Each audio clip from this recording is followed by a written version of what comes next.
I'm here with Darce Peter. The question that I've been asking folks is, what's your favorite new thing that's kind of changing the way that you work?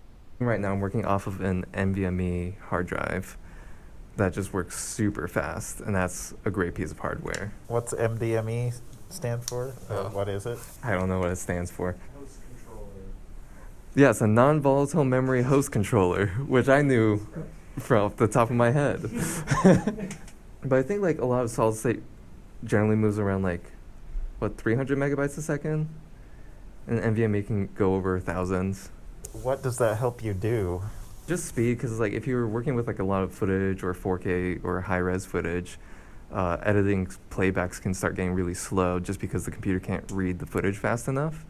So having a faster drive reduces that pinch points. So is it giving you more real-time playback, or is it just allowing you to pass off files quicker? Both. The real-time playback is probably the better response of it, because laggy playback is always a headache.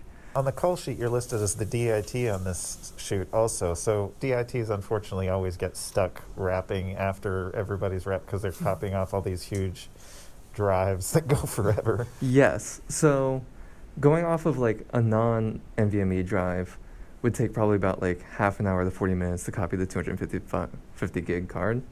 But this drive can copy it in about 10 to 15 minutes. At the end of a really long day, that extra 30 minutes probably feels like a really long time. But, if you're saying 40 minutes versus 10 to 15. Yeah, it feels like a lifetime pretty much. Everybody leaves and you're just still sitting here. Especially if camera crew hoards their cards until the end, which happens sometimes, and they're like, okay, here's 7 cards. It's not a lifesaver. So your things though are a MD, what kind of drive is it? It's an NVMe solid state drive. NVMe. There we go. How much does one cost? Oh, well, let's look. So this one's a 500 gig for $80. I was expecting it to cost a lot more money than that. Yeah, they generally are pretty small. So this one I think has 4 chips in it, or drives in it. So that makes it more expensive. So that's an 8 terabyte enclosure for $2,000. So not the cheapest things, but... Well, thank you for sharing your wisdom with us, Darce. Yeah, thank you.